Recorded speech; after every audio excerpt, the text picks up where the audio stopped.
आज हम लोग इस वीडियो में रिग्रेशन एनालिसिस के कुछ रियल प्रैक्टिकल प्रॉब्लम्स को डिस्कस करेंगे। रिग्रेशन एनालिसिस पे इससे पहले भी मैंने 2 वीडियोस को अपलोड करा है यूट्यूब पे। एक में पूरा कंसेप्ट बताया हुआ है और एक में एक क्वेश्चन करा था। हम आज 2-3 और क्वेश्चंस को डिस्कस करने वाले हैं इस टॉपिक का। तो आज ना मैं बेसिक्स पे जा रहा हूं और ना ही कुछ फॉर्मूले बता रहा हूं, हम सीधे क्वेश्चंस करेंगे। तो जो पहला क्वेश्चन आपके स्क्रीन पे आ गया होगा, आप क्वेश्चन को देख सकते हो। ओके, तो जो इस क्वेश्चन में हमारे पास गिवन है कि जो regression of X on Y है, regression of X on Y है 2.4 and regression of Y on X ये हमारे को दिया हुआ है 0.8। और हमें क्या बोला है कि हमें यहां पर कोफिशिएंट ऑफ कोरिलेशन निकालना है। तो पिछली क्लास में मैंने बताया हुआ है आपको कि कोफिशिएंट ऑफ कोरिलेशन जो आर स्क्वायर है, इसका फॉर्मूला होता है bxy इंटू byx। तो यहां से हम लोग आर स्क्वायर निकाल सकते हैं इजिली। ये 2.4 इंटू 0.8 हो जाएगा। आर स्क्वायर हमारा यहाँ पे क्या हो जाएगा 1.92। ओके, अब ये आर स्क्वायर हमारा क्या आ गया 1.92। इसका मतलब क्या है कि ये 1 से ग्रेटर है। अगर ये 1 से ग्रेटर है तो हम यहाँ पे क्या लिखेंगे, आर हमने क्या पढ़ा हुआ है कि आर हमारा -1 से 1 के बीच रहता है। ये 1 से ग्रेटर है, इसका मतलब क्या होगा कि आर भी हमारा 1 से ग्रेटर होगा। तो विच इज नॉट पॉसिबल, ये पॉसिबल नहीं है। देयरफॉर हम यहां पे कह सकते हैं कि these given regression coefficients are not consistent। आपने सवाल को देखा था, सवाल में हमें क्या गिवन था कि regression coefficient of X on Y given था और वाई ऑन एक्स गिवन था, और बोला था कि are the regression coefficients consistent. तो रिग्रेशन कोफिशिएंट कंसिस्टेंट है, इसको चेक करने के लिए हमें क्या निकालना पड़ेगा, कोफिशिएंट ऑफ कोरिलेशन। और कोफिशिएंट ऑफ कोरिलेशन जब हमने निकाल लिया, अगर ये हमारा पॉसिबल होता तो ये कोफिशिएंट जो रिग्रेशन के हैं वो कंसिस्टेंट होते, वरना कंसिस्टेंट नहीं है। तो इस क्वेश्चन में कहीं कोई डाउट नहीं हुई होगी आपको, इसको नोट कर लीजिए। अगला क्वेश्चन जो आपके स्क्रीन पे आया है, अब देखो इस क्वेश्चन में है for some bivariate data the following results were obtained. Mean value of x, this one, x का मीन दिया हुआ है आपको 53.2 and mean value of y is given as 39.5। Also regression coefficient of Y on x is -1.5, this is here, and regression coefficient of x on y is -0.38 here. What should be most likely value of x when y equal to 50? हमें क्या निकालना है, most likely value of x when y equal to 50। देखो x निकालना है, y given है, तो यहां पर जो रिग्रेशन इक्वेशन होगा वो कौन सा होगा, regression equation of x on y होगा। क्यों, x की इक्वेशन निकालनी है, y गिवन है। इसका मतलब क्या है कि x माइनस x का मीन, और ये किसके इक्वल आने वाला है, bxy, y माइनस y के मीन के। ये है आपका रिग्रेशन इक्वेशन। आपको इस इक्वेशन को पहले तो बनाना है, फिर आपको y गिवन है यहाँ पे 50 और यहां से x हमें क्या करना है, निकाल लेना है। इसके बाद बोला है हमें कोफिशिएंट ऑफ कोरिलेशन भी निकालना है। तो कोफिशिएंट ऑफ कोरिलेशन अभी हमने पिछली क्वेश्चन में भी करा है कि जो r होता है, आर स्क्वायर क्या होगा b x y into b y x. हमें बी एक्स वाई भी पता है और बी वाई एक्स भी पता है। आर तो बड़े आराम से निकल जाएगा, आर स्क्वायर निकल जाएगा, उससे आर निकल जाएगा।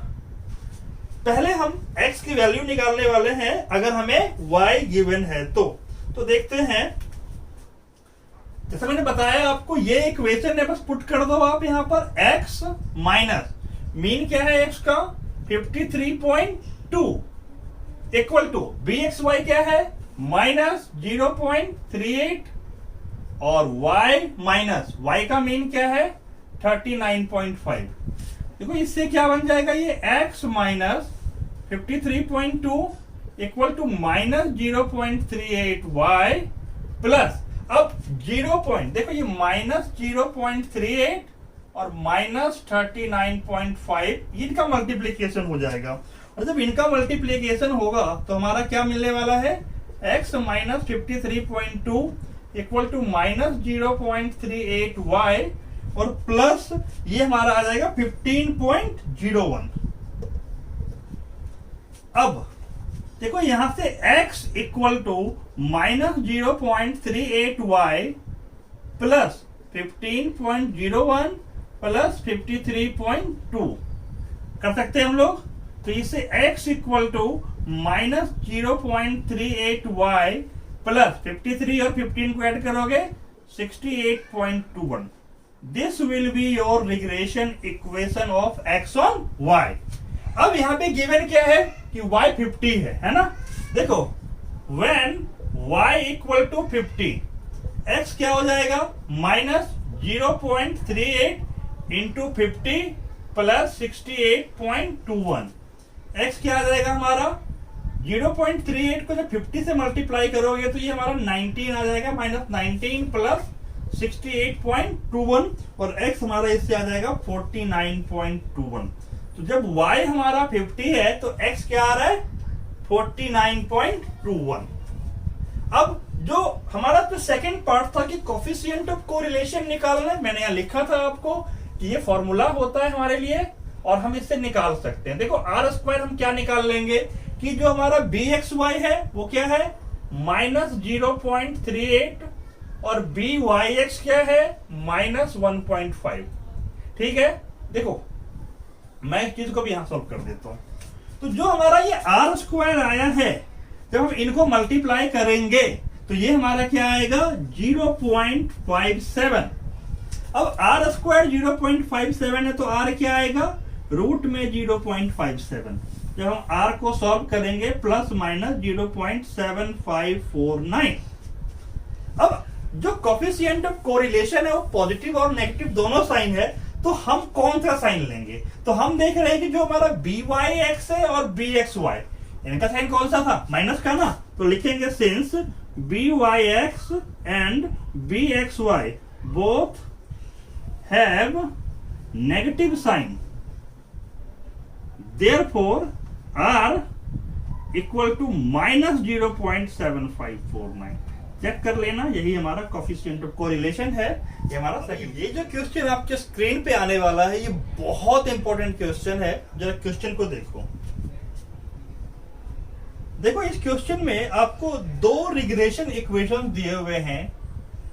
पहला इक्वेशन है 3x plus 2y minus 26 equal to 0 और दूसरा इक्वेशन है 6x plus y minus 31 equal to 0। और निकालना क्या क्या है, mean values of x and y, coefficient of correlation between x and y and the standard deviation of y if variance of x is 25। तो बहुत important question है ये, इसको सॉल्व करते हैं हम लोग। तो देखो जो हमारे पास इक्वेशंस गिवन है, पहला इक्वेशन क्या है 3x plus 2y minus 26 equal to 0। तो इसको हम सॉल्व करेंगे तो 3x plus 2y equal to क्या हो जाने वाला है ये 26। और जो दूसरा इक्वेशन है 6x plus y minus 31 equal to 0, तो ये 6x plus y equal to क्या हो जाएगा 31। अब देखो अगर मुझे मीन निकालना है, मैं पहला पार्ट कर रहा हूं यहां पे कि कैलकुलेशन ऑफ मीन, हम यहां पर मीन कैसे निकालते हैं, बड़ा इंपॉर्टेंट है ये क्वेश्चन। तो देखो अगर हमें यहां पर इन दोनों लाइंस की बात करनी है, तो जो ये इक्वेशन और ये इक्वेशन, तो since mean x and y will pass through both the regression line। देखो जो इनका मीन होगा x का और y का, वो दोनों रिग्रेशन लाइन से होके पास करेगा। तो अगर ये दोनों लाइन से होके पास करेगा, इसका मतलब क्या होगा कि x and y will be the solution for both equations. तो ये दोनों इक्वेशंस के लिए क्या होगा? सॉल्यूशन। यानी कि हम कह सकते हैं 3x का मीन प्लस 2y का मीन इक्वल टू 26 होगा, और 6x का मीन प्लस y का मीन इक्वल टू 31 होगा। अब हमें इसको सॉल्व करना है। एलिमिनेशन मेथड हम लगा सकते हैं, यहाँ पे इसको 2 से मल्टीप्लाई कर दो और इसको 1 से। तो इससे देखो क्या हो जाएगा, ये 3x का मीन प्लस 2y का मीन इक्वल टू 26, और 12x का मीन प्लस 2y का मीन इक्वल टू 62। इसको सॉल्व करते हैं हम लोग। तो ये माइनस ऑफ 9x का मीन इक्वल टू यहां पे क्या हो जाएगा? 62 है, और ये हमारा है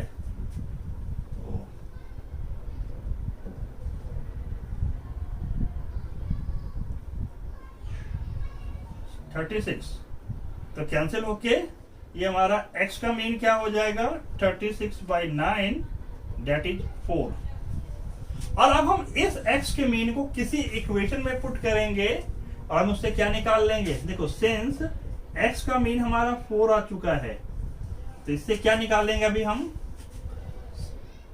3 इंटू में 4 प्लस 2y का मीन इक्वल टू 26, 2y का mean equal to 26 minus 12, 2y का मीन इक्वल टू 14, और y का मीन क्या आ जाएगा? 7। तो इस तरीके से हम इनका मीन निकाल सकते हैं। देखिए अब जो हमारा पार्ट है कोफिशिएंट ऑफ कोरिलेशन निकालना है। तो कोफिशिएंट ऑफ कोरिलेशन के लिए फॉर्मूला हमें पता है bxy इंटू byx, यानी हमें पहले दोनों रिग्रेशन कोफिशिएंट चाहिए होगा। और रिग्रेशन कोफिशिएंट का आपको मैंने फॉर्मूला बताया था कि अगर equation of y on x है, तो y इक्वल टू क्या हो जाएगा? bx प्लस में c। और अगर equation of x on y है, तो x इक्वल टू क्या हो जाएगा? by प्लस में c। ये जो यहां पर b है, इसी b को हम लोग क्या कहते थे? byx, और इसी b को कहते थे bxy। तो हमें इन दोनों इक्वेशंस को इस फॉर्म में लिखना है। बट यहां पर सवाल है कि कौन सी इक्वेशन y ऑन x है और कौन सी इक्वेशन x ऑन y। तो देखो हम किसी भी इक्वेशन को y ऑन x ले सकते हैं और किसी भी इक्वेशन को x ऑन y ले सकते हैं। ऐसा कोई रूल नहीं है कि हम पहले को कोई स्पेसिफिक मान ले, दूसरे को स्पेसिफिक। हम किसी भी इक्वेशन को y ऑन x और किसी भी इक्वेशन को x ऑन y लेके सॉल्व करेंगे। तो मान लेते हैं late 3x plus 2y equal to 26 be the regression equation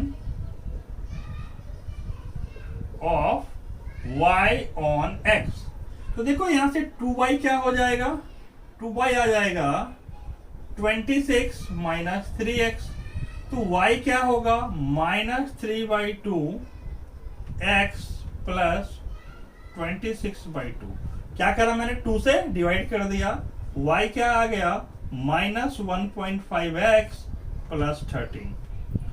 यानी कि इससे हमारा byx निकल के आ गया -1.5। और ऐसे ही अगर if 6x plus y equal to 31 be regression equation of x on y है, तो 6x क्या हो जाएगा -y प्लस 31 और x क्या हो जाएगा -1/6y प्लस 31/6। तो यहां से हम लोग क्या निकाल सकते हैं, bxy निकाल सकते हैं, -1/6 आ रहा है, ठीक है। और इसको भी हम लोग -3/2 ही कह दे तो ज्यादा ठीक रहेगा हमारा, -3/2। अब देखो हमारे पास byx भी निकल गया और bxy भी निकल गया। अब हमें देखना है क्या ये सही है। तो r² हमारा क्या होगा, bxy क्या था हमारा -1/6, byx क्या है -3/2। तो r² क्या हो जाएगा यहां से 1/4। तो r क्या हो जाएगा ±1/2। अब चूंकि दोनों ही हमारे कोफिशिएंट ऑफ रिग्रेशन नेगेटिव में है तो r हमारा क्या हो जाएगा -1/2, जो कि 1 से तो छोटा है तो ट्रू है। अगर हमने जो equation of y on x और x ऑन y माना होता और उसके बेस पे हम रिग्रेशन कोफिशिएंट्स निकाल के कोफिशिएंट ऑफ कोरिलेशन निकालते और वो हमारा 1 से ग्रेटर आता तो हम उसको रिवर्स करते, फिर दोबारा करना पड़ता। तो you can say it's like a hit and trial method कि आप तुक्का मार रहे हो किसी भी इक्वेशन को y ऑन x और किसी भी इक्वेशन को x ऑन y, और अब उसके अकॉर्डिंग प्रोसीड कर रहे हो, regression coefficient of y on x निकाल रहे हो, regression coefficient of x on y निकाल रहे हो। और अगर इन दोनों की हेल्प से कोफिशिएंट ऑफ कोरिलेशन 1 से छोटा आ गया तो आपने सही माना हुआ था। अगर ये 1 से बड़ा आ गया तो आपने जिसको y ऑन x माना हुआ था उसको दोबारा से क्या मान लोगे, x ऑन y, और जिसको x ऑन y माना हुआ है उसको क्या मान लोगे, y ऑन x। मतलब उल्टा कर देंगे, इसको y ऑन x की जगह x ऑन y और इसको x ऑन y की जगह y ऑन x। कब, जब कोफिशिएंट ऑफ कोरिलेशन 1 से ग्रेटर आता। समझ में आ रहा है, या -1 से छोटा आता। अगर -1 से 1 के बीच में आ रहा है तो मतलब सही है हमारा ये, और हमने जो माना था वो हमारा निकल चुका है। कोफिशिएंट ऑफ कोरिलेशन भी निकल गया और रिग्रेशन कोफिशिएंट्स भी निकल गए। तो ये हमारा सेकंड पार्ट था इस क्वेश्चन का। थर्ड पार्ट है हमारा इस क्वेश्चन का कि हमें वेरिएंस ऑफ x गिवन है 25 और हमें स्टैंडर्ड डेविएशन ऑफ y निकालना है। तो याद करो मैंने रिग्रेशन कोफिशिएंट का एक फॉर्मूला ये भी बताया हुआ है आपको कि byx हमारा क्या होगा, r into standard deviation of y into standard deviation of x। अब सवाल क्या क्या है, देखो byx अभी हम लोगों ने निकाला है, निकल गया था हमारा -3/2। r भी हमने निकाल लिया था, क्या आया था -1/2। Standard deviation of x sigma x हम ये भी निकाल सकते हैं, ये स्क्वायर रूट ऑफ क्या होता है, वेरिएंस ऑफ x। तो सिग्मा x हमारा क्या आ जाएगा √25। तो ये हमारा निकल के क्या हो जाएगा 5। अब हमें सब कुछ पता है, -3/2 equal to -1/2 into standard deviation of y upon में 5। तो यहां से स्टैंडर्ड डेविएशन ऑफ y क्या हो जाएगा, तो ये हमारा हो जाएगा 15। तो बस इस तरीके से हम इस क्वेश्चन को भी सॉल्व कर सकते हैं और अभी हमारा ये पूरा क्वेश्चन कंप्लीट हो